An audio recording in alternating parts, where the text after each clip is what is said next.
Much as people attending this conference would like to emphasize the integrity of Kongo culture, in the real world, the political divisions have been, as you suggested, developing for a very long time. But I have just a small anecdote.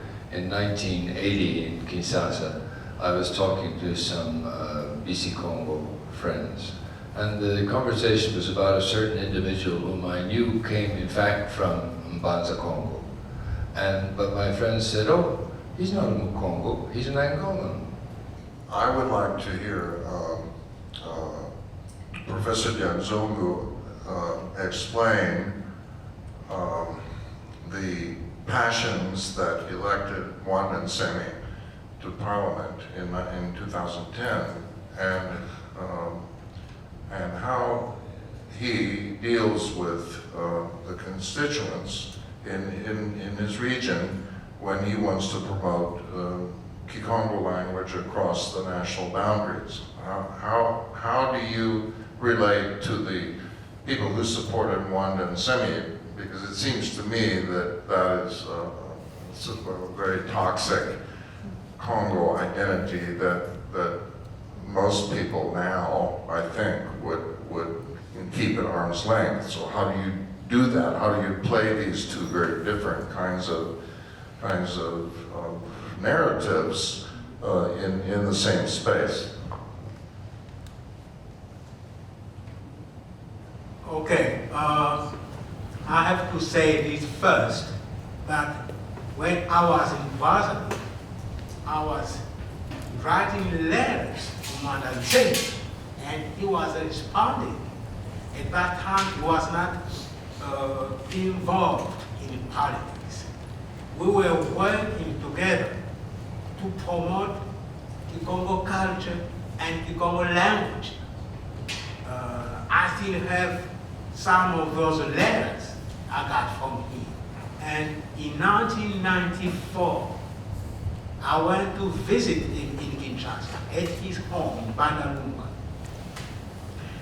I told him this, you know, we have been corresponding, but this is the first time I meet you physically.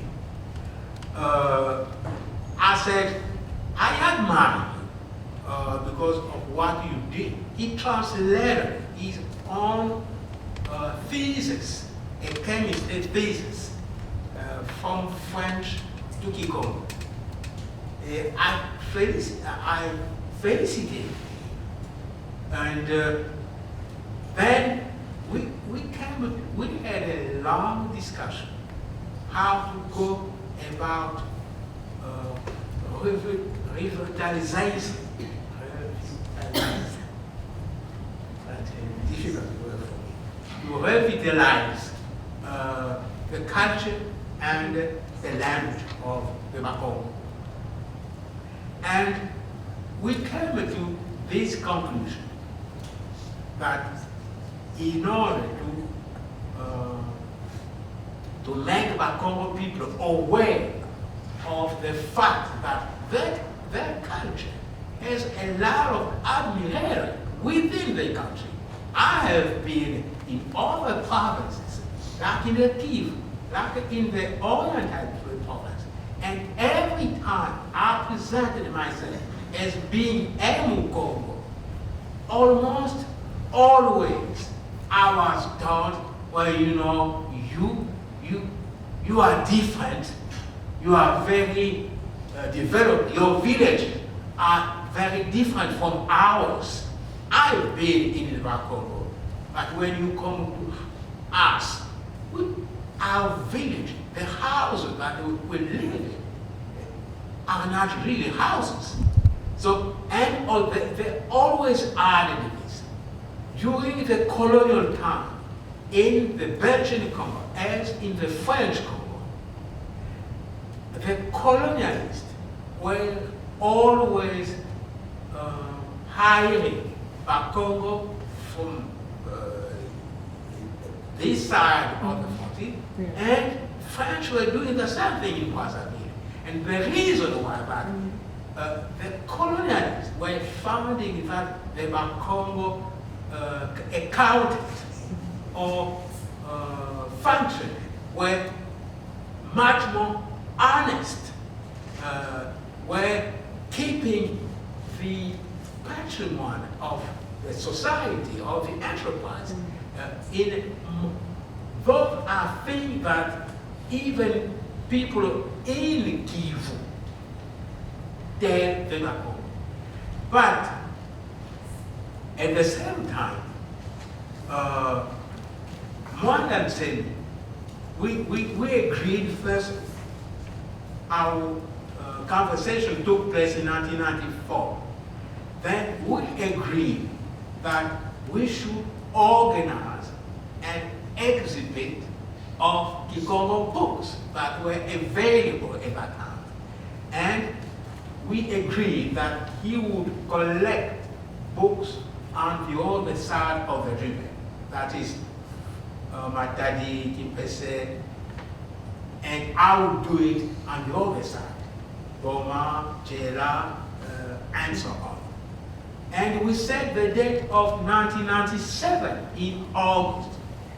And I started doing that work. I went to the church, my own church, which was founded by the Swedish, which had, I think, most of the publications in Kongo were by the Swedish. There are some by the American missionary and the British missionary, but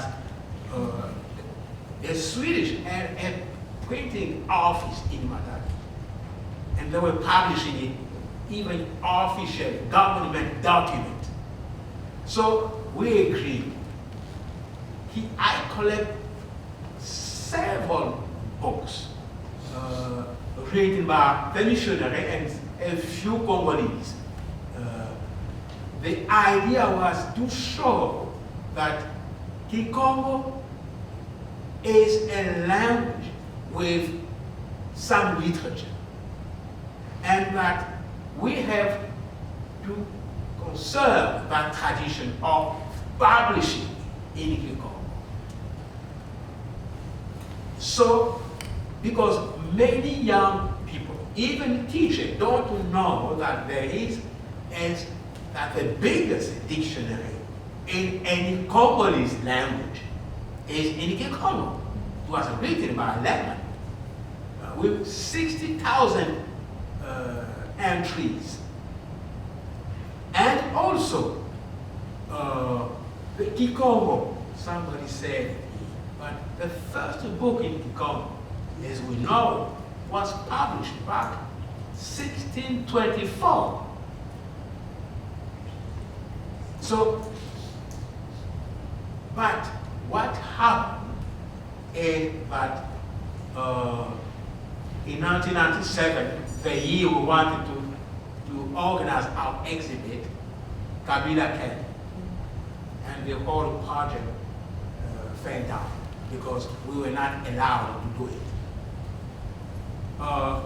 Now, the strength, one of the explanations of the strength of Mwananzini is that, I don't know if you have read about a project called the Apoteo, like Hong Kong. It was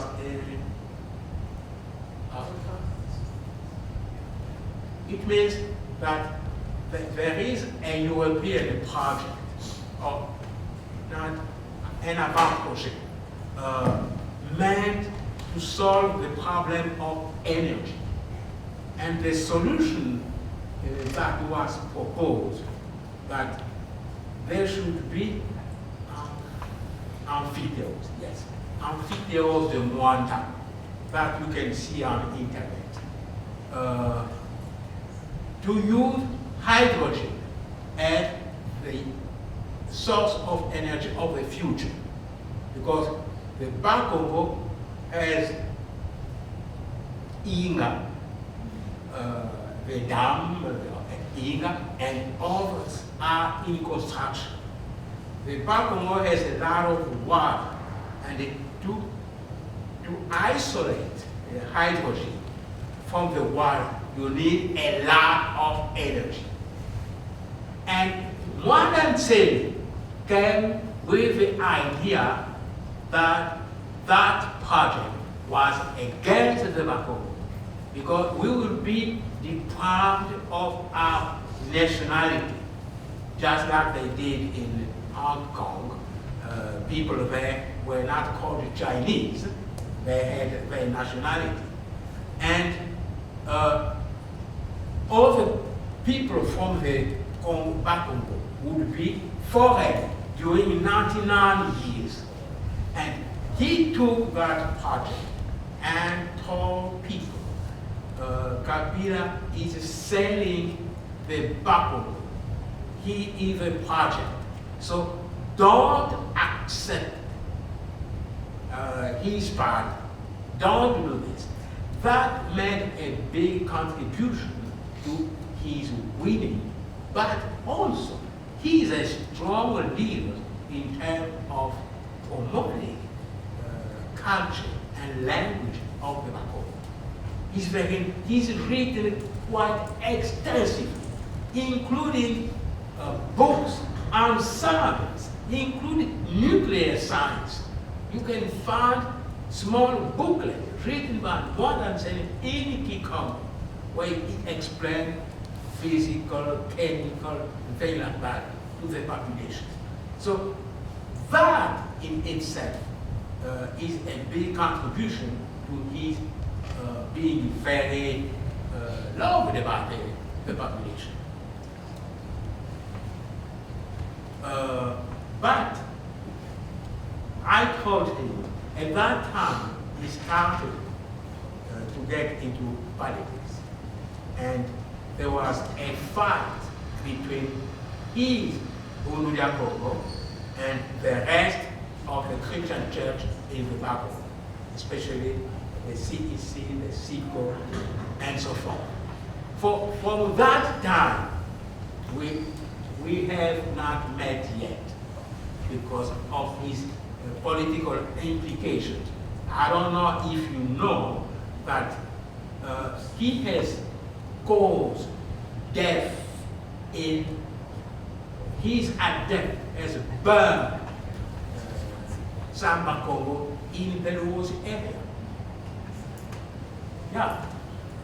And because of that, there is, but as a matter of fact, he's loving of the culture and the language and his work on trying to promote those things have made him a great leader that is undisputable. Okay, I think that we have come to the end of this session. Of course, we can go on discussing informally.